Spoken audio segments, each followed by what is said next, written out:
2020 թվականից հետո Հարավային Կովկասը մտավ վերաձևագրման փուլ, որտեղ ամեն խոշոր հարց, ամեն նոր ճանապարհ, ամեն օր բանակցություն անմիջապես դառնում է տարածաշրջանային հավասարակշռության մի մասը։ Իսկ այդ հավասարակշռության կենտրոնում վերջին տարիներին մշտապես հայտնվում է Սյունիքի մարզը, մի փոքր տարածք, որ այսօր աշխարհաքաղաքականորեն համարվում է բազմաշերտ հանգույց։ Հայաստանը կապող Իրանի հետ, Իրանը Եվրոպայի, Ռուսաստանը Հարավային Կովկասի, իսկ Թուրքիան Միջին Արևելքի հետ։ Եվ հենց այդ տեղում, այդ խաշմերուկում նորից ու նորից հնչում է մեկ անուն՝ Իրան։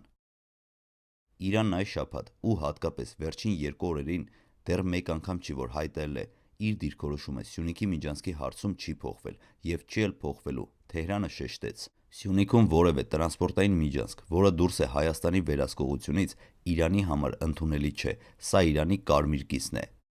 Այս հայտարարությունը հերթական պարտադիր դիվանագիտական խոսքը չէ։ Սա ուղերձ է անմիջապես Բաքվին, Անկարային, Մոսկվային, Վաշինգտոնին եւ ամբողջ տարածաշրջանին։ Եվ այսօր մենք կփորձենք հասկանալ, ինչու է Իրանը այս հարցին վերադարձել հենց հիմա, ինչեր են փոխվել վերջին 2 օրերին տարածաշրջանում եւ ինչ կարող է լինել հաջորդ քայլը։ Իրանի վերջին հայտարարությունը Սյունիքի թեմայով միայն դիվանագիտական արձագանք չէ, այն իրականում ազդում է տարածաշրջանի հաշվարկների վրա եւ փոխում է մի քանի կարևոր ռազմավարական ուղղություններ։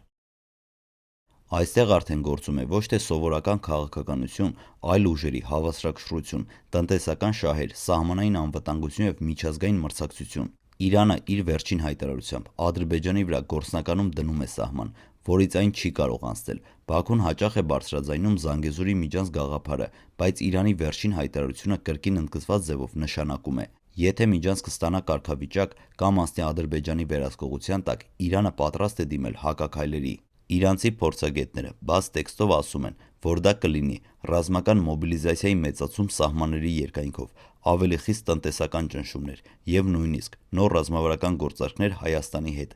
Այս ամենը Բաքվի համար ուղիղ նախազգուշացում է։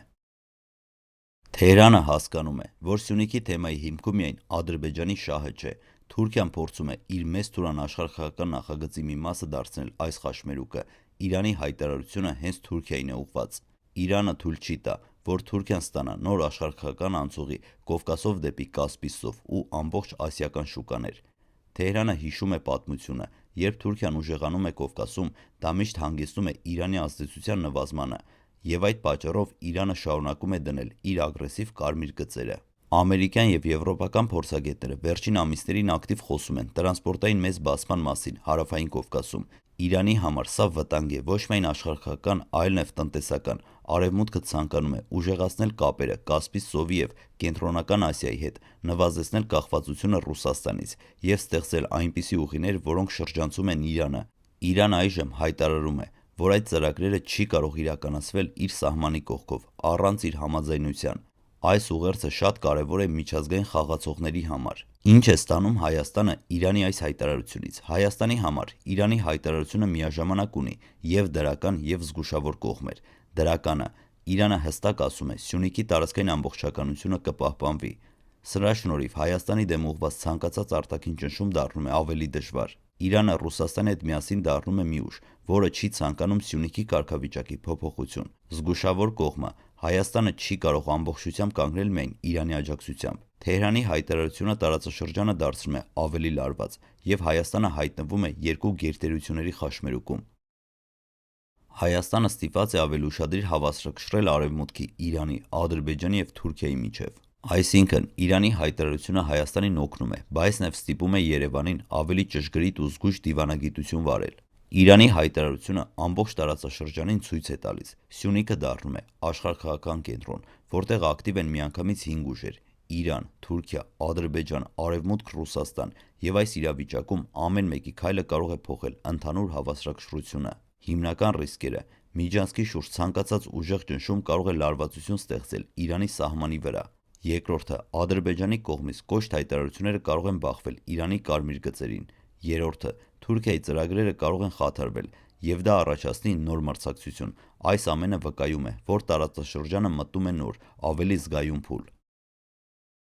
Իրանի արտաքին քաղաքականության փորձագետներն ասում են, Թեհրանը կարող է ընտրել 3 հիմնական ուղղություն։ Առաջինը՝ սահմանների ամրացում, լրացուցիչ զորքերի տեղակայում, սահմանային տեխնիկայի ուժեղացում, օդային դիտարկումների ավելացում։ Երկրորդը Հայաստանի հետ նոր տնտեսական առաջարկներ։ Արդեն քննարկվող Իրան-Հայաստան երկաթուղու նոր փուլ, Մեղրի ճանապարհի ընդարձակման ծրագիր, էներգետիկ նոր համագործակցություններ։ Երրորդը դիվանագիտական ճնշում Ադրբեջանի վրա։ Իրանը կարող է օգտագործել իր դիվանագիտական կապերը հիշեցնելու Բաքվին, որ իր սահմանի մոտ խաղերը վտանգավոր են։ Մեկ բան արդեն պարզ է, Թեհրանն այս հայտարարությամբ ոչ թե արձագանքեց, այլ նախապես կանխեց հնարավոր զարգացումները, եւ այսօր Իրանը փորձում է կանգնեցնել ցանկացած նախագիծ, որը կարող է սպառնալ իր շահերին Հարավային Կովկասում։ Սյունիքի մարզը վաղուց դադարել է լինել պարզապես մարզ կամ սահմանային գոտի, այսօր այն դարձել է տարածաշրջանային մեծ ռազմաքաղաքական մրցակցության կենտրոն, որտեղ խաչվում են խոշոր խաղացողների շահերը՝ Իրան, Ռուսաստան, Ադրբեջան, Թուրքիա եւ Արևմուտք։ Յուրաքանչյուր կողմը փորձում է ձևակերպել իր օրակարգը, բայց այս անգամ ամենակարևոր այն է, որ Հայաստանը այլևս ոչ թե լուռ հետևող է, այլ գործընթացի մասնակից։ Իրանը շարունակում է ուղիղ ու բացահայտ հայտարարել, որ Սյունիքի աշխարհական կառուցվածքի ցանկացած փոփոխություն իրենց համար կարմիր գիծ է։ Սա միաժամանակ եւ պաշտպանական ուղերձ է մեզ եւ ազդակ նրանց, ովքեր փորձում են նույնիսկ գաղափարական մակարդակում վերաձևել տարածաշրջանը։ Ամերիկայի, Ֆրանսիայի, Հնդկաստանի եւ այլ երկրների հայտարարությունները նույնպես ցույց են տալիս, որ Հայաստանը սկսել է միջազգային անվտանգության կառույցների սեղանին ունենալ առանձին տեղ։ Եվ հենց այստեղ պետք է հասկանալ ամենակարևոր միտքը՝ Սյունիքը պաշտպանվում է ոչ միայն զենքով, այլ նաև դիվանագիտությամբ, տնտեսությամբ, ճանապարհներով, էներգետիկ նախագծերով եւ միջազգային մասնակցությամբ։ Այսօր մեր առջև կանգնած է իրականություն, որտեղ յուրաքանչյուր հայտարարություն կարող է փոխել տարածաշրջանի հավասարակշռությունը, յուրաքանչյուր արձագանք կարող է ազդել դաշնակիցների վերաբերմունքի վրա,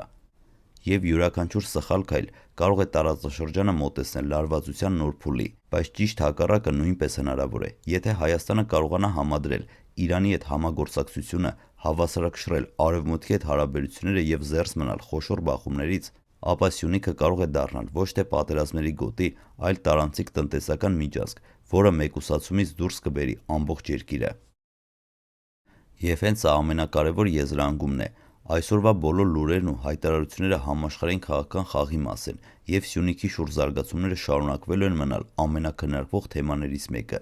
Սյունիքը Հայաստանի սիրտն է, բայց այսօր նաև տարածաշրջանային խաղի առանցք, եւ որքան կարևոր են հայտարարությունները, այնքան կարևոր է Հայաստանի անկախ դիրքորոշումը, սառը դատողությունը եւ ռազմավարական մտածողությունը։ Տարածաշրջանը փոխվում է արագ, եւ այդ փոփոխությունների կենտրոնում կանգնած ենք մենք։